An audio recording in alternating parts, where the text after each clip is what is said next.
नमस्कार बच्चों, कैसे हैं आप सब? आशा करती हूँ आप सभी अच्छे होंगे, स्वस्थ होंगे, तंदुरुस्त होंगे। इसी कामना के साथ बढ़ते हैं आज हम आगे। तो जैसा कि आपने देखा पिछली क्लास में हमने रस पढ़ा था, रस कंप्लीट हो गया था हमारा और आज हम जो पढ़ने वाले हैं वो एक महत्वपूर्ण मैं क्या कहूँ ये मान के चलो आपकी हिंदी व्याकरण का आधार ही है जो टॉपिक अब हम पढ़ने वाले हैं।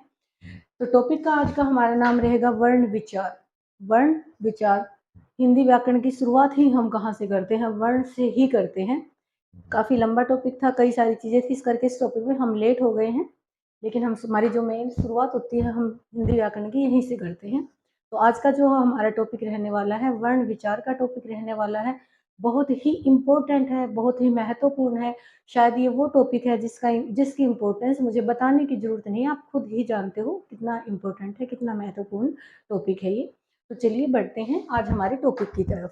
तो जैसा कि अभी आपने देखा टॉपिक है हमारा वर्ण। तो आप हमेशा जानते हो कि हमारा जो सबसे पहला क्वेश्चन रहने वाला होता है वो हमेशा ये रहता है कि भाषा की सब सॉरी कि जो टॉपिक का नाम है वो आपका प्रश्न बने। तो आज टॉपिक है वर्ण, तो हमारा प्रश्न भी क्या बनेगा? वर्ण किसे कहते हैं, वर्ण क्या होता है? तो भाषा की सबसे छोटी इकाई क्या होती है? वर्ण होती है। सभी ने पढ़ा है, सभी ने समझा है, जाना है। भाषा की सबसे छोटी इकाई जिसके और टुकड़े नहीं हो सकते वो क्या होती है? वर्ण होती है। बच्चों परिभाषा को समझने से पहले मैं एक चीज और बोलती हूँ। आप लोगों ने कई बार सुना है ध्वनि। हम पढ़ते हैं भाषा की सबसे छोटी ध्वनि क्या कहलाती है? वर्ण कहलाती है। ये चीज हम पढ़ते हैं कि भाषा की सबसे छोटी ध्वनि क्या कहलाती है? वर्ण कहलाती है। ये ध्वनि और वर्ण दोनों एक ही चीज है या दोनों अलग अलग चीजें हैं, ये जानना सबसे जरूरी है। हमारा मन करता है हम वर्ण बोल देते हैं, हमारा मन करता है हम ध्वनि बोल देते हैं। पहले तो यही जानेंगे इन दोनों में कोई अंतर है या नहीं है। ध्वनि क्या होती है? ध्वनि मुख से उच्चरित जो एक आवाज होती है ना, आवाज को हम क्या बोलते हैं? ध्वनि बोलते हैं। मुख से निकलने वाली जो आवाज है वही हमारी क्या होती है? ध्वनि। मैंने बोला अ आ क ख ग, अभी मैंने बोला अ आ क ख ग, तो ये सारी क्या थी? ध्वनि थी। लेकिन मैंने लिख दिया अ आ या क ख ग, तो ये सारे के सारे क्या है? आपके वर्ण है। बेसिकली अंतर क्या है? ध्वनि स्थायी नहीं होती। मैंने बोले थे कहाँ है? कहीं नहीं, हमें तो पता ही नहीं है। तो जो ध्वनि होती है ये स्थायी नहीं होती है, लेकिन वर्ण होते हैं ये क्या होते हैं? स्थायी होते हैं। ध्वनि सिर्फ एक आवाज होती है मुख से निकलने वाली जिसका कोई स्थायित्व नहीं है, ये स्थायी नहीं रहती है। लेकिन वर्ण है ये हमारे क्या होते हैं? स्थायी होते हैं। तो हम जब भाषा पढ़ रहे हैं तो हम यहाँ किसका जिक्र करेंगे? वर्णों का ही करेंगे। भाषा की वो सबसे छोटी इकाई जिसके और टुकड़े नहीं हो सकते वो क्या कहलाती है? वर्ण कहलाती है। अब यही बात समझ में नहीं आती किस प्रकार से टुकड़े नहीं हो सकते। कई बार हम लोग ये परिभाषा हमेशा पढ़ते आए हैं, लेकिन टुकड़े किस प्रकार से नहीं होते उसको समझने की कोशिश करते हैं।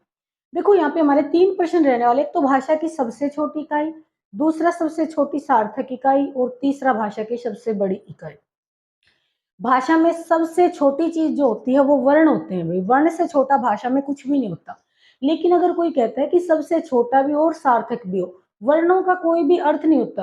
अ का कोई अर्थ नहीं होता, ख का कोई अर्थ नहीं होता, ग का कोई अर्थ नहीं होता, घ का कोई अर्थ नहीं होता, इनके कोई भी मीनिंग नहीं होते हैं। लेकिन अगर कोई कहे कि सबसे छोटा भी हो और सार्थक भी, उसका अर्थ भी निकले, तो भाषा में वो चीज क्या होती है? शब्द होती है, जो कैसे होते हैं?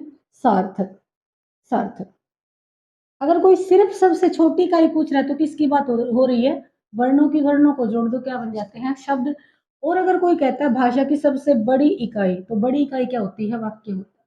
वाक्य से बड़ा भाषा में कुछ भी नहीं होता। वाक्य को जोड़ जोड़ कर ही आप एक पहरा बना देते हो, एक पाठ बना देते हो, एक पूरा का पूरा ग्रंथ रच देते हो। किसकी सहायता से? वाक्य की सहायता से। तो भाषा की सबसे बड़ी इकाई क्या कहलाएगी? वाक्य। और सबसे छोटी इकाई क्या कहलाएगी? वर्ण। अभी भी ये बात क्लियर नहीं हो पा रही है? नहीं हो पा रही है तो एक बार मैं आपको एक उदाहरण के द्वारा समझाने की कोशिश करती हूँ। जैसे मैंने लिख दिया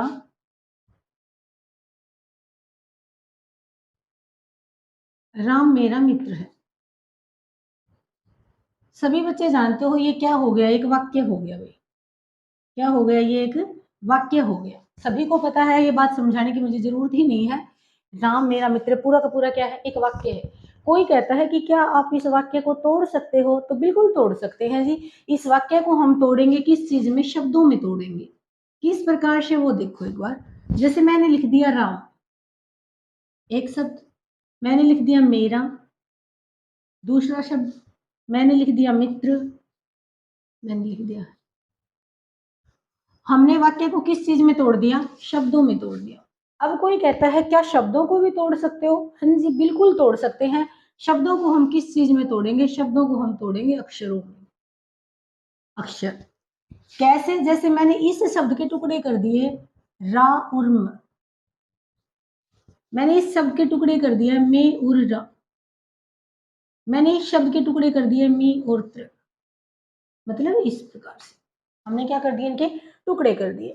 अब कोई कहता है क्या इन अक्षरों के भी टुकड़े कर सकते हो? हाँ जी, बिल्कुल कर सकते हैं। इस अक्षर के टुकड़े किस चीज में करेंगे? हम वर्णों में करेंगे। वर्णों में किस प्रकार करेंगे? जैसे देखो भी, जैसे यहाँ पे रा लिख रखा है, इस रा के हम टुकड़े बना दिए रे प्लस में आ।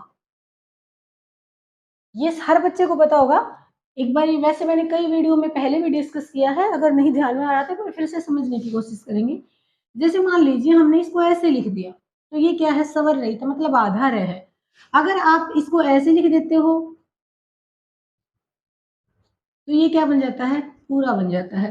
अगर ये ऐसे लिख रखा है तो इसका मतलब र में क्या है? आ रा। अगर ऐसे है, र में अगर ई मिला रखी है तो क्या बन जाएगा? री बन जाएगा। अगर र में ए मिला दिया तो क्या बन जाएगा? रे मिल जाएगा। रे में ओ मिला दो तो यहाँ पे आपको दिखाई दे रहा आ की मात्रा मिली हुई है, तो हमने रा में से क्या निकाल दिया? आ निकाल दिया। अगर इस तरह से लिख रखा है म और, थोड़ा सा समझने की कोशिश करिए भाई। हमने इसके टुकड़े कर दिए, अक्षरों के टुकड़े कर दिए रे और आ, मैं और अ। इसी तरह से हमने इसके कर दिए, जैसे मैं और ए, रे और मैं में ए था तो ए अलग कर दिया, रे में आ था तो यहाँ पे हमने आ अलग कर दिया। आपने देखा हमने वाक्य के टुकड़े किस में किए? शब्दों में किए। हमने शब्द के टुकड़े किस में किए? अक्षरों में किए। हमने अक्षरों के टुकड़े किस में किए? वर्णों में किए। अब कोई आपसे कहता है क्या इन वर्णों के भी टुकड़े कर सकते हो? तो हम कहेंगे ना जी, अब हमारी बस की बात नहीं, अब हम नहीं तोड़ सकते इसको। तो कहने का मतलब मेरा क्या है कि हमारी भाषा का वो सबसे छोटा रूप जिसके और टुकड़े नहीं हो सकते, उसे हम क्या कहते हैं? वर्ण कहते हैं।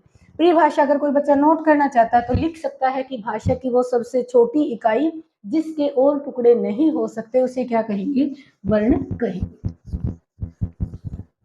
अगला जो प्रश्न बनता है हमारा वो है जी आपका वर्णमाला। वर्णमाला काफी बड़ा टॉपिक है। वर्णमाला, तो वर्णमाला किसे कहते हैं? अगर वर्णमाला की मैं बात करूं, बच्चों से जब ये प्रश्न पूछा जाता है कि वर्णमाला किसे कहते हैं, तो बच्चों का जवाब होता है वर्णों के समूह को वर्णमाला कहते हैं। जो बच्चे जवाब देते हैं वो क्या कहते हैं? वर्णों के समूह को वर्णमाला कहते हैं। तो एक बार समझने की कोशिश करें इस चीज को। मैंने लिख दिया क च द न प ख य ग, ये वर्णों का समूह है भाई। ये क्या है? वर्णों का समूह है। क्या आप वर्णों के इस समूह को वर्णमाला कह सकते हो? मेरे ख्याल से आप में से किसी ने भी कभी इस प्रकार से वर्णमाला लिखी ही नहीं देखी होगी। जो मैंने यहाँ पे लिख रखी है, इस प्रकार से हम कभी भी वर्णमाला नहीं लिखते हैं। वर्णमाला को किस प्रकार से लिखा जाता है आप सभी जानते हो। हम लिखेंगे क के बाद ख, ख के बाद ग, ग के बाद घ, घ के बाद,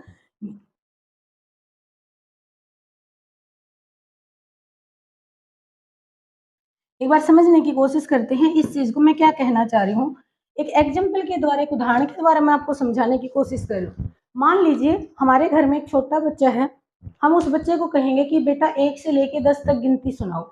अगर वो बच्चा, मान लीजिए अगर वो बच्चा हमें सुना रहा है 1 3 5 7 2 9 4 6 8 10, कहने का मतलब मेरा क्या है, वो बच्चा आपको 10 के 10 अंक सुना देता है, लेकिन हम कभी भी उस बच्चे को शाबाशी नहीं देते हैं। हम उस बच्चे को कहेंगे कि बेटा अंक तो यही आएंगे, लेकिन 1 के बाद 2 आएगा, 2 के बाद 3 आएगा, 3 के बाद 4 आएगा, 4 के बाद 5, तब हमारी गिनती क्या होगी? सही। ठीक वही बात है, वर्ण तो यही आएंगे, लेकिन क के बाद ख, ख के बाद ग, ग के बाद घ, अगर इस प्रकार से लिखेंगे तो क्या बन जाएगी? वो वर्णमाला बन जाएगी। और अगर इस प्रकार की मैं बात करूं तो इस चीज को हम क्या कहते हैं? व्यवस्थित रूप। जिसको आप सीक्वेंस में बोलते हो, हिंदी में हम उसको क्या बोलते हैं? व्यवस्थित। ये सारे बिखरे पड़े हैं, आगे पीछे कर रखे हैं, ये व्यवस्थित नहीं है। अगर इनको आप व्यवस्थित लिख दोगे क के बाद ख, ग, घ, फिर क्या बन जाएगी? आपकी वर्णमाला। तो वर्णमाला की परिभाषा होती है वर्णों के वर्णों के व्यवस्थित या क्रमबद्ध रूप को वर्णमाला कहते हैं। वर्णों के व्यवस्थित या क्रमबद्ध रूप को वर्णमाला कहते हैं। आशा कर रही हूँ आपको ये बात समझ में आ रही होगी मैं क्या कहना चाह रही हूँ। अगर आपने वर्णों को एक सीक्वेंस के साथ लिख दिया तो वो आपकी क्या बन जाती है, वर्णमाला बन जाती है। अगला जो प्रश्न हमारा होता है वो होता है भी वर्ण के भेद या प्रकार। वर्ण के भेद, वर्ण के कितने भेद होते हैं। अगर मैं वर्ण की बात करूं तो जिस दिन आप लोग स्कूल में जाना शुरू करते हो उसी दिन शुरुआत कर देते हो इस टॉपिक से, वर्ण से हम वर्ण पढ़ते हैं। तो वर्ण के भेद कितने होते हैं, आपने इस टॉपिक को चाहे कैसे भी पढ़ा हो, मेरे ख्याल से इस टॉपिक के अंदर आप लोगों ने दो चीजें पढ़ी हैं, एक पढ़े हैं स्वर और दूसरे पढ़े हैं व्यंजन। तो वर्ण के अंदर दो चीज आती हैं, एक आते हैं स्वर और दूसरे आते हैं व्यंजन। स्वरों के काम अलग रहते हैं, व्यंजनों के काम अलग रहते हैं। कई बार देखते हैं कुछ बच्चे कहते हैं कि जी हमने हर्ष स्वर भी पढ़े हैं, हमने दीर्घ भी पढ़े हैं, हमने प्लुत भी पढ़े। भाई पढ़े तो आपने स्वर ही है ना, स्वरों से अलग तो कुछ नहीं पढ़ा। कोई बच्चा कहता है जी हमने स्पर्श व्यंजन पढ़े, हमने अंतस्थ व्यंजन पढ़े, हमने ऊष्म व्यंजन पढ़े। भी पढ़े तो व्यंजन ही है ना, व्यंजनों से अलग तो कुछ नहीं पढ़ा। तो कहने का मतलब मेरा क्या है कि वर्ण के दो ही भेद होते हैं, एक क्या होते हैं स्वर और दूसरे क्या होते हैं व्यंजन। तो कितने भेद होते हैं वर्ण के, दो भेद होते हैं, स्वर और व्यंजन। प्रश्न ये है स्वर क्या होते हैं और व्यंजन क्या होते हैं। हमेशा मैं इस प्रश्न को समझाने के लिए एक छोटा सा उदाहरण देती हूँ। देखो जिस समाज में हम लोग रहते हैं इस समाज में हमारे सामने दो प्रकार के व्यक्तित्व मिलेंगे। एक आपको ये कहने वाले मिलेंगे भाई समाज में रहना है तो एक दूसरे के साथ लेन देन बना के रखना पड़ता है, किसी को कुछ देना पड़ सकता है, किसी से कुछ लेना पड़ सकता है। दूसरी वैरायटी हम देखते हैं ऐसे लोग भी होते हैं जो कहेंगे नहीं भाई मर जाएंगे पर कभी किसी के आगे हाथ नहीं फैलाएंगे। दोनों प्रकार के लोग हम देखते हैं, ये दोनों प्रकार के ही हैं। अगर आपको थोड़ा बहुत भी याद हो ना तो स्वर वो होते हैं जिनके उच्चारण में किसी दूसरे वर्ण की सहायता नहीं ली जाती, सहायता नहीं लेते। और व्यंजन वो होते हैं जो सहायता के बगैर कभी पूरे ही नहीं हो सकते, क्योंकि आपको पता होगा व्यंजन हमेशा किसकी सहायता से बोले जाते हैं, स्वरों की सहायता से बोले जाते हैं।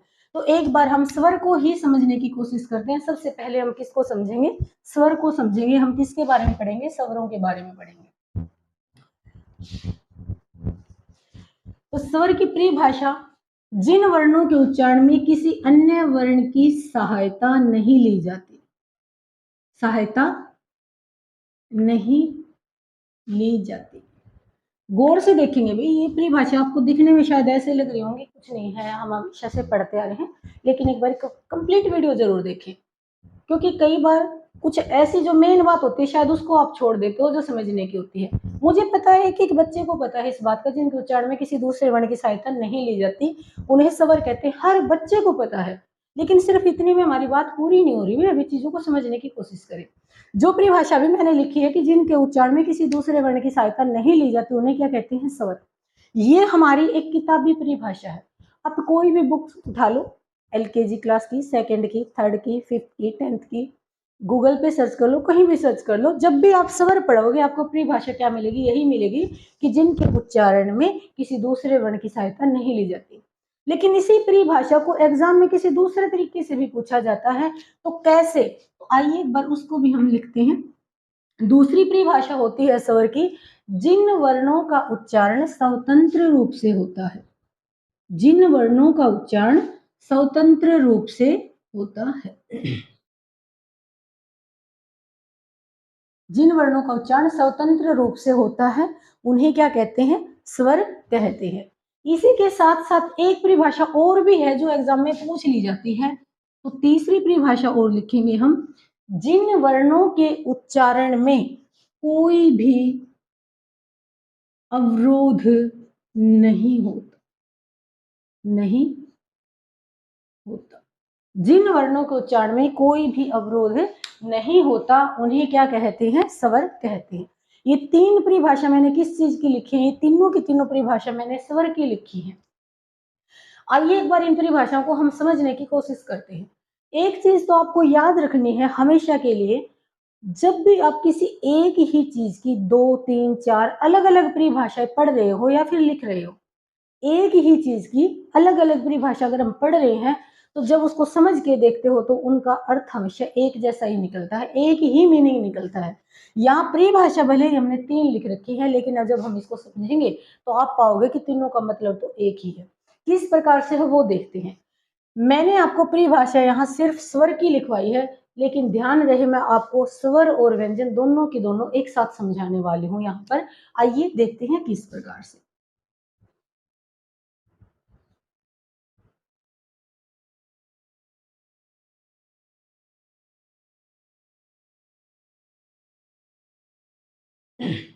मेरे ख्याल से आप सभी जानते हो ये जो है ये क्या है, अपने स्वर है, और ये क्या है, व्यंजन। इन्हें क्या कहते हैं, स्वर, और इन्हें क्या कहते हैं, व्यंजन कहते हैं।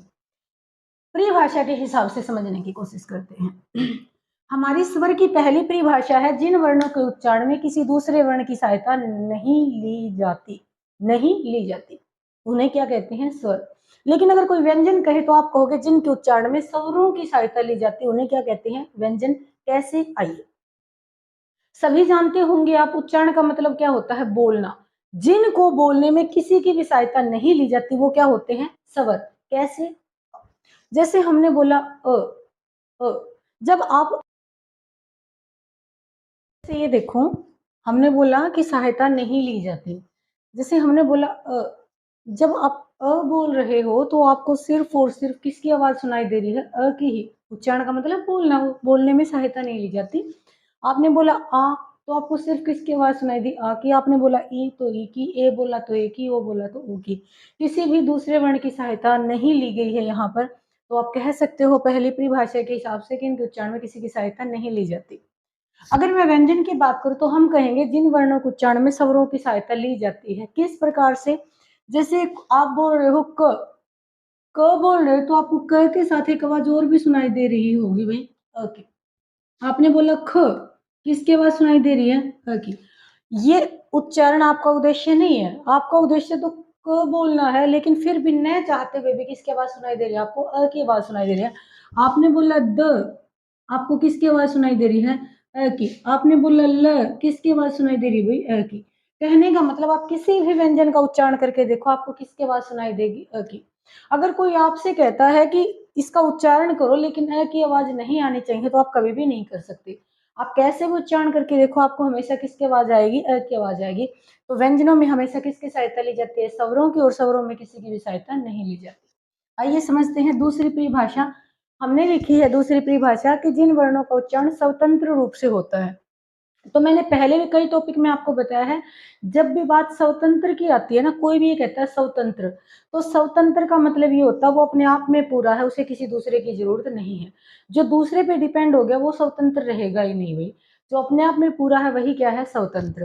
तो स्वरों में किसी दूसरे की जरूरत नहीं पड़ती। लेकिन व्यंजन की बात आ जाए तो आप लिखोगे कि जिन वर्णों का उच्चारण स्वतंत्र रूप से नहीं होता उन्हें क्या कहते हैं, व्यंजन कहते हैं। किस प्रकार से, देखो वही बात आगे भी।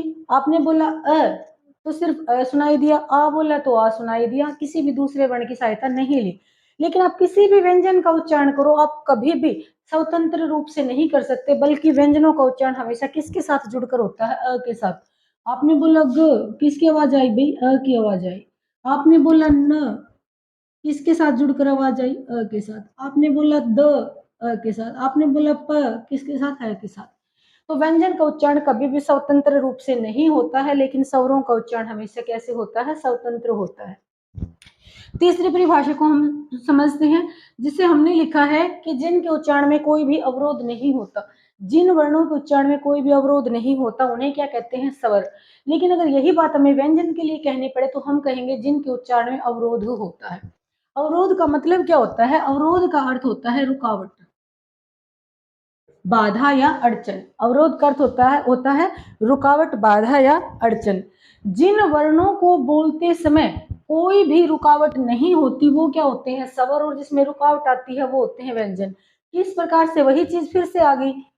हमने बोला ई, कोई रुकावट नहीं आई, स्वतंत्र रूप से उच्चारण हो गया। हमने बोला उ, कोई रुकावट नहीं आई। लेकिन आपने बोला क, बीच में क्या आ गई, रुकावट आ गई, अ रुकावट पैदा कर। आपने बोला ख, रुकावट। आपने बोला ग, रुकावट। आपने बोला छ, बीच में क्या पैदा कर रहा है, रुकावट। आपने बोला ज, बीच में क्या पैदा कर रहा है, रुकावट। अब किसी भी व्यंजन का उच्चारण करके देखोगे तो हमेशा बीच में क्या होता है, अवरोध होता है, लेकिन किसी भी स्वर का उच्चारण करोगे तो बीच में कोई भी अवरोध नहीं होता। इस प्रकार हम कह सकते हैं कि स्वरों में कोई अवरोध नहीं होता और व्यंजनों में क्या होता है, अवरोध। एक जगह प्रश्न पूछा गया था कि जिन वर्णों के उच्चारण में मुख से निकलने वाली वायु बाधित होती है, प्रश्न को ध्यान से समझिए, जिन वर्णों के उच्चारण में मुख से निकलने वाली वायु बाधित होती है, बाधित मतलब रुकावट आती है जिसमें, उन्हें क्या कहते हैं, तो बाधा किस में आती है, व्यंजनों में आती है, तो उन्हें क्या कहते हैं, व्यंजन कहते हैं। ये तो थी हमारी परिभाषा। परिभाषा में मैंने आपको स्वर की परिभाषा और व्यंजन की परिभाषा समझाई है। आइए एक बार हम देखते हैं स्वर होते क्या है। अगर मैं स्वरों की बात करूंगी तो आप देख सकते हो ये जो मैंने लिख रखे हैं ये अपने क्या होते हैं, स्वर होते हैं। मेरे ख्याल से स्वर हमेशा आपने ऐसे ही पढ़े होंगे, किसी के मन में कम या ज्यादा की बात हो, क्योंकि याद नहीं रहती, काफी पुरानी चीजें हम यहाँ पे कर रहे हैं रिपीट, तो कई बार हमें याद नहीं रहता, लेकिन मेरे ख्याल से ये सुनते आपको याद आ जाएगा। स्वर हमेशा इस प्रकार से पढ़े जाते थे, अ से अनार, आ आम, ए इमली, ए एक, उ लु उ उन री ऋषि, ए एक, ऐ ऐनक, ओखली, अ औरत, अंग अंगूर, अह खाली। स्वर हमेशा तभी पूरे होते थे जब हम अंग अंगूर अह खाली बोलते थे। हमने ना तो इससे पहले छोड़े हैं स्वर, ना ही इसके बाद कुछ और पढ़ा है। जब भी स्वर पढ़ते हो अंग अंगूर अह खाली बोलते ही आपके स्वर क्या हो जाते हैं, पूरे हो जाते हैं। तो ये तो थी क्लियर, मैंने बात क्लियर की है मेरी कि स्वर आप अ से लेकर कहाँ तक पढ़ते हो, अह तक। अब एक प्रश्न मैं आपसे पूछने जा रही हूँ, यहाँ ना देखते हुए जो आपके मन में सवाल प्रश्न उत्तर आता है वो देंगे मेरे प्रश्न का उत्तर। आपसे पूछा गया हिंदी वर्णमाला में स्वरों की संख्या कितनी होती है, तो जब भी ये प्रश्न आता है मेरे ख्याल से मैं ये कहूंगी 99% बच्चों का जवाब आता है भी 11। 11। आप कभी भी स्वर लिखे हुए देखोगे ना, कहीं भी लिखे हुए देखो, आप यहाँ से लेकर यहाँ तक ही देखोगे, अभी मैंने बोल के भी आपको बताए हैं उसी प्रकार से। लेकिन ये भी बात सच है कि आप जब भी प्रश्न पढ़ते हो हिंदी वर्णमाला में स्वरों की संख्या कितनी होती है तो उत्तर क्या मिलता है, 11। लेकिन अगर आप इनको गिन के देखोगे तो ये संख्या कितनी है, 13। आप इस बात को भी नहीं झुठला सकते कि स्वर हमेशा ही 13 लिखे जाते हैं। हम हमेशा ही कितने पढ़ते आए हैं, 13 पढ़ते आए हैं। और इस बात को भी नहीं झुठला सकते कि जब हम ये प्रश्न पढ़ते हैं हिंदी वर्णमाला में स्वरों की संख्या कितनी होती है तो उत्तर हमारा सामने हमेशा क्या आता है, 11 आता है। तो बात वही आ गई, 11 होने चाहिए या फिर 13 होने चाहिए। कई बार तो बच्चे ये सोचते हैं अगर ऑप्शन में 11 मिल गया तो 11 कर देंगे, 13 मिल गया तो 13 कर देंगे, बिल्कुल सही है। लेकिन अगर ऑप्शन में दोनों मिल गए तब आप क्या करोगे भाई, समस्या तो ये है ना। जब आपको ऑप्शन में दोनों के दोनों मिल जाएंगे तब आप क्या करोगे, तब तो आपके पास कोई भी इलाज नहीं है इस चीज का। तो यहाँ पे मेरी बात को समझेंगे, ये पूछने वाले के ऊपर डिपेंड करता है, वो आपसे स्वरों की संख्या 11 जानना चाहता है या 13 जानना चाहता है, उत्तर दोनों ही होते हैं, 11 भी होता है और 13 भी होता है। आइए एक बार हम समझते हैं संख्या। संख्या के ऊपर मैं यहाँ पे आपके सामने 4 प्रश्न बनाने वाली हूँ। तो सबसे पहला प्रश्न हमारा बनेगा हिंदी वर्णमाला में लेखन के आधार पर स्वरों की संख्या। हिंदी वर्णमाला में लेखन के आधार पर स्वरों की संख्या। दूसरा प्रश्न हमारा बनेगा हिंदी वर्णमाला में स्वरों की कुल संख्या। स्वरों की कुल संख्या। तीसरा प्रश्न जो हमारा बनेगा वो बनेगा हिंदी वर्णमाला में स्वरों की संख्या, कुल नहीं सिर्फ क्या आएगा, संख्या। और चौथा प्रश्न हमारा बनेगा उच्चारण के आधार पर स्वरों की संख्या। उच्चारण के आधार, मान लीजिए आपके सामने मैंने ऑप्शन रख दिए भाई 10, 11, 12 और 13। अगर रट्टा लगाते हैं हम कभी भी इस चीज का, तो जहां हमें 11 बताना होगा वहां 13 बता देंगे, जहां 13 बताना होगा वहां 11 बता देंगे। तो एक बार इस चीज को हम अच्छी प्रकार से समझने की कोशिश करते हैं। लेखन का मतलब ही क्या होता है, लिखना। सभी जानते हैं लेखन का अर्थ क्या होता है, लिखना। अगर लेखन के आधार पर आपसे पूछ रहा है तो आप अच्छी तरह से जानते हो, आप स्वर कहीं भी लिखे हुए देखोगे ना तो यहां से लेकर यहां तक ही लिखे हुए देखते हो, भले ही ऑप्शन में 11 हो भले ही ऑप्शन में 13 हो, हमें कोई प्रॉब्लम ही नहीं है, अच्छे प्रकार से पता है लिखे हुए कितने होते हैं, 13। 13 कुल। मैंने पहले भी कई टॉपिक में आपको बताया, जब भी कोई आपसे कुल पूछता है, कुल का मतलब सारा का सारा जितने भी हैं सारे के सारे बताने हैं आपको। कुल को इंग्लिश में आप टोटल बोलते हो, और जब भी टोटल की बात आती है तो होता है जोड़ कर दो, जो कुछ भी है सबका जोड़ कर दो, सारे के सारे जोड़ दो। तो जब भी आपसे स्वरों की संख्या पूछी जाएगी तो आपको सारे के सारे स्वर बताने, जितने भी हैं सारे के सारे, तो जितने भी तो कितने हैं, ये हैं हमारे, तो सारे के सारे कितने बनेंगे, 13। लेकिन आपसे नॉर्मल क्वेश्चन पूछ लिया हिंदी वर्णमाला में स्वरों की संख्या कितनी होती है, तो आप उत्तर लिखेंगे 11। अभी दिमाग को ज्यादा घूमने मत देना, क्योंकि जैसे मैंने 11 लिखा तो आपके दिमाग में अभी से शुरू हो गया होगा 11 क्यों हुए, 2 कौन से थे, 2 कहाँ गए, क्यों गए, ये सारे के सारे सवाल हम डिस्कस करेंगे। लेकिन फिलहाल एक बार मेरी बात को समझने की कोशिश करें। अब हमारे संख्या हमारी कितनी हो गई, 11 हो गई भाई। अगला आ गया उच्चारण। उच्चारण का मतलब होता है बोलना। 11 स्वर हैं अपने पास और इसने पूछा है कि उच्चारण के आधार पर, बोलने के आधार पर अगर मैं बात करूं इस स्वर की, तो मेरे ख्याल से सारे बच्चे जानते होंगे र का उच्चारण कुछ इस प्रकार से होता है, यहां से शुरू होता है र का उच्चारण, सॉरी री का उच्चारण, र ई री। तो जब आप री का उच्चारण करते हो ना, वो कहीं से भी आपको स्वर की कैटेगरी में लगता ही नहीं है, वो हमें कहीं से भी स्वर नहीं लगता है। तो हमने 11 में से एक स्वर और निकाल दिया, उत्तर क्या आ जाएगा, 10। अगर कोई आपसे उच्चारण के आधार पर स्वर पूछ रहा है तो आप क्या उत्तर देंगे, 10 देंगे भाई। फिलहाल एक बार तो ये संख्या देख ले, क्यों बने, कैसे बने, वो सारी की सारी चीजें हम डिस्कस करेंगे। तो इस चीज के ऊपर ज्यादा दिमाग पे जोर मत डालना, तो हम सारा का सारा यहाँ पे डिस्कस करने वाले हैं एक बार। आइए एक बार समझते हैं, यहां से देख लो। इस वक्त आपके दिमाग में जो प्रश्न चल रहा है वो यही चल रहा है कि जब कुल 13 होते हैं तो 11 क्यों होते। सबसे पहला प्रश्न तो हमारा यही है कि जब कुल स्वर 13 होते हैं तो 11 क्यों हुए। तो आइए देखते हैं। हम कहेंगे अंग और अह को अयोगवाह कहते हैं, अयोग वह कहते हैं, अंग और अह को अयोगवाह कहते हैं। बात फिर से वही आगे भी, हमारा तो प्रश्न ही नहीं था अंग और अह को क्या कहते हैं, हमारा तो प्रश्न ये था कि 13 होते हैं तो 11 क्यों बने। चलो ठीक है भाई, अयोगवाह कहते हैं, हमने मान भी लिया। इन्हीं दोनों को क्यों कहा जाता, और भी तो बहुत सारे स्वर थे, औरों को क्यों नहीं कहा गया। चलो कह दिया सो ठीक है, लेकिन पहले हमें ये तो पता चले ये अयोगवाह होता क्या है। तो एक बार हम अयोगवाह को समझते हैं, फिर आपके सारे प्रश्नों के जवाब यहाँ पे आ जाएंगे। जितने भी सवाल 11 और 13 को लेके आपके मन में चले हुए हैं, मेरा मानना है आपके दिमाग में एक भी सवाल नहीं बचेगा, सारे के सारे बिल्कुल क्लियर हो जाएंगे। तो आइए हम देखते हैं।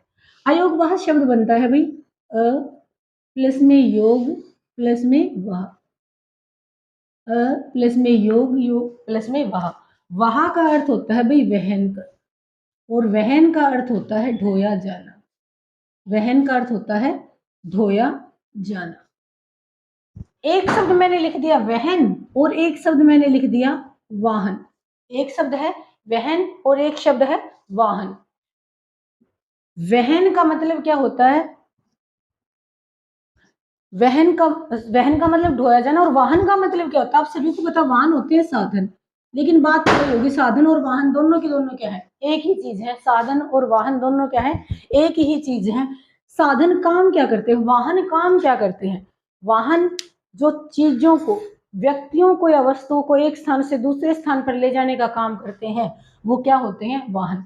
उसके अंदर अगर साइकिल आ जाए, बाइक आ जाए, बस आ जाए, कार आ जाए, हवाई जहाज आ जाए, रेलगाड़ी आ जाए, सारी की सारी चीजें क्या होती हैं, वाहन होती हैं।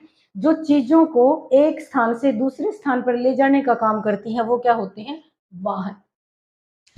और वहन क्या होता है, जो लेकर जा रहा है वो तो होता है वाहन, और जो उसके अंदर चल रहा है, वो चाहे कोई व्यक्ति है चाहे कोई वस्तु है, जो लेकर जा रहा है वो वाहन, और जो उसके अंदर है, जो उसके अंदर ढोया जा रहा है, वो क्या करता है, वहन करता है। तो यहाँ पर मैंने कई बार कई वीडियो में बताया है कि अ का अर्थ हमेशा क्या होता है, नहीं होता है। भी अगर आप पिछली वीडियो, जो बच्चे, कुछ बच्चे ऐसे हैं जो मेरी सारी की सारी वीडियो देख रहे हैं कंटिन्यू, तो अगर आप सारी वीडियो देख रहे हो तो आप सभी को पता है कि अ का अर्थ क्या होता है, नहीं। किसी भी शब्द से पहले यदि अ जुड़ जाता है तो उसका अर्थ होता है नहीं। जो बच्चा फर्स्ट टाइम वीडियो देख रहा है एक बार वो फिर से सुन ले।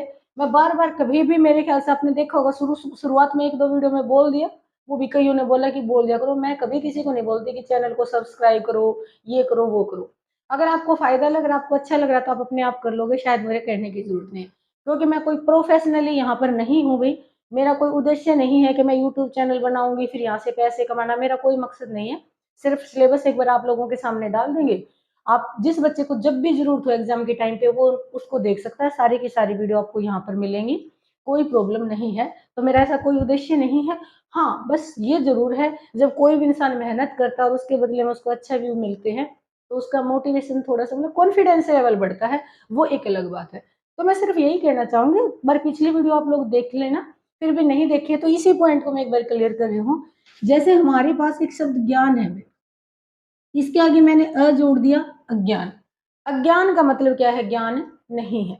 जैसे हमारे पास एक शब्द है धर्म, इसके आगे मैंने अ जोड़ दिया, अधर्म। अधर्म का मतलब धर्म नहीं है। तो आप समझ चुके होंगे मेरे कहने का मतलब ये कि किसी भी शब्द से पहले यदि अ जोड़ देते हो तो अ का अर्थ होता है नहीं। ठीक उसी प्रकार से हमारे पास एक शब्द है योग, इसमें हमने जोड़ दिया अयोग। अयोग का मतलब योग नहीं है किसी के भी ढोए जाने में। जो ये दो स्वर हैं ये किसी में भी नहीं गिने जाते, ना ही तो ये स्वरों में गिने जाते हैं और ना ही ये व्यंजनों में गिने जाते हैं, इसलिए क्या कहलाते हैं? अयोग। नहीं जी, नहीं समझ में आया हमें तो। क्यों नहीं गिने जाते? अच्छे खासे तो लिखे जाते हैं भाई, हर बच्चे को पता है अंगूर है कहाँ लिखे जाते हैं, यहाँ लिखे जाते हैं। और अब आप कह रहे हो कि इनकी गिनती नहीं होती, क्यों नहीं होती? कुछ तो वजह होगी ना। तो आइए एक बार उस वजह को हम समझने की कोशिश करते हैं।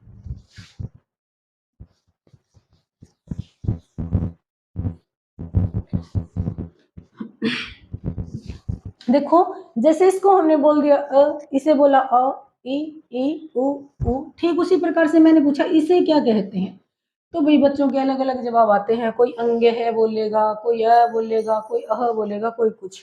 देखो जैसे मैंने लिख दिया रंग, जंग, भंग, ढंग। उच्चारण समझाने की कोशिश कर रही हूँ, ये कोई सही एग्जाम्पल ये नहीं कि सारे के सारे मेरे ऐसे हैं।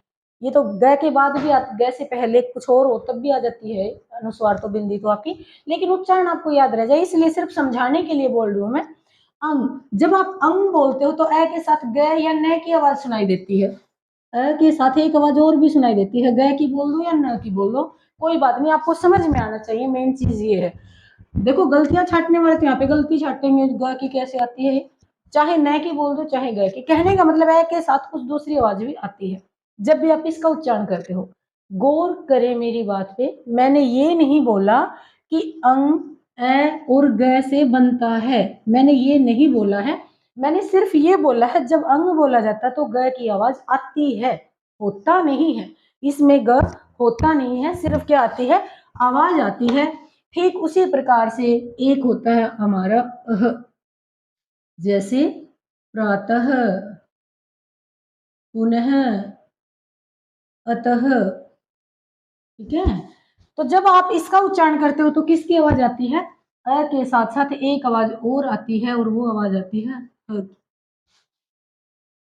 मैं फिर जोर डाल डाल के आपको फिर से बोल के बता रही हूँ कि अंग में ग नहीं होता, अह में है नहीं होता, सिर्फ आवाज आती है। और आप सभी जानते हो ये दोनों कौन होते हैं? ये दोनों होते हैं भाई व्यंजन। क्या होते हैं? व्यंजन। ये हमेशा किसमें आते हैं? व्यंजनों में आते हैं। अब देखो, और ये दोनों हमने किसके अंदर लिख रखी है? स्वरों में लिख रखे हैं। और आप सभी जानते होंगे, अभी कुछ देर पहले मैंने आपको समझाई है स्वर की परिभाषा, कि जिनके उच्चारण में किसी दूसरे वर्ण की सहायता नहीं ली जाती उन्हें क्या कहते हैं? व्यंजन कहते हैं, सॉरी स्वर कहते हैं। जिनके उच्चारण में किसी दूसरे वर्ण की सहायता नहीं ली जाती उन्हें क्या कहते हैं? स्वर कहते हैं।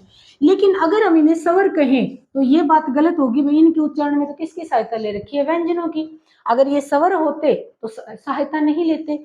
और हम सब जानते हैं कि व्यंजन तो खुद स्वरों की सहायता से बोले जाते हैं। कहने का मतलब क्या है? ये दोनों वर्ण कहीं भी स्वर की परिभाषा पे खरे नहीं उतरते हैं।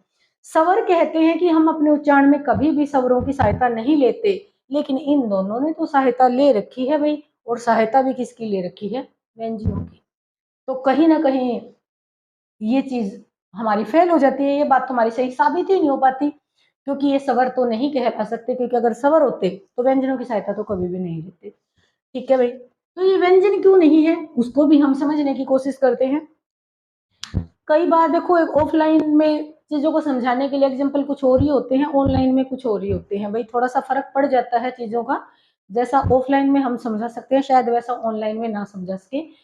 ऑफलाइन में जो क्वेश्चनिंग होती है आपस में टीचर स्टूडेंट के बीच में, वो उसमें भी फर्क होता है। यहाँ सिर्फ वैसे एक हमें सपोज करना पड़ता है, मान के चलते हैं हम कि यहाँ बच्चे बैठे हैं, सिर्फ इतना पूछ सकते हैं, समझाने के लिए मैं आपको बता रही हूँ। तो जैसा कि मैंने कहा कि इनको हम व्यंजन नहीं गिन सकते। क्यों नहीं गिन सकते? क्योंकि इनका जो आकार है, इनकी जो बनावट है, वो कहीं भी व्यंजनों के जैसी नहीं होती, बल्कि किसके जैसी होती है? स्वरों की जैसी होती है। जब बात आती है कि इन दोनों को व्यंजनों में स्थान दे दिया जाए, तो फिर से एक सवाल खड़ा हो जाता है कि इनकी जो बनावट है वो स्वरों जैसी है, तो ये व्यंजनों में तो नहीं आ सकते। और हमेशा इनको स्थान भी कहाँ मिलता है? स्वरों में मिलता है। ये आप कभी भी देखना, हमेशा कहाँ लिखे जाते हैं? यहाँ लिखे जाते हैं, कभी भी व्यंजनों में नहीं लिखे जाते। तो व्यंजन भी मना करते हैं इस बात के लिए। तो व्यंजन कहते हैं कि ना ही तो इनकी बनावट हमारे जैसी है और ना ही कभी ये हमारे बीच में पाए जाते हैं, इसलिए इनको व्यंजन तो नहीं माना जा सकता। स्वर क्यों नहीं माना जा सकता? क्योंकि स्वर की परिभाषा पे खरे नहीं उतर रहे हैं, ये तो व्यंजनों की सहायता ले रहे हैं। व्यंजन क्यों नहीं माने जा सकते? क्योंकि ना ही तो इनकी बनावट व्यंजनों की तरह है और ना ही इनको व्यंजनों में कभी स्थान मिलता है, इसलिए व्यंजन भी नहीं है। कहने का मतलब वही कहावत यहाँ पे हो रही है, धोबी का कुत्ता घर का ना घाट का। ना ही तो ये स्वर हो रहे हैं, ना ही ये व्यंजन हो रहे हैं, इसीलिए इन दोनों को एक अलग से नाम दिया गया। क्या नाम दिया गया? अयोगवाह। अयोगवाह का मतलब वो वर्ण जिनका उच्चारण किसी दूसरे वर्ण को आधार बनाए बिना नहीं हो सकता, उन्हें क्या कहते हैं? अयोगवाह कहते हैं। तो मेरे ख्याल से आपके सारे के सारे डाउट्स क्लियर हो गए होंगे यहाँ पर। आज के लिए इतना ही। बहुत जल्द कल या परसों हम मिलते हैं हमारी अगली वीडियो में, और जिसमें हम पढ़ेंगे स्वरों का वर्गीकरण। स्वरों का वर्गीकरण हम 4 प्रकार से पढ़ेंगे। 4 प्रकार में कौन कौन से रहेंगे वो हम उसी वीडियो में डिस्कस करेंगे। तो आज के लिए इतना, तब तक के लिए धन्यवाद।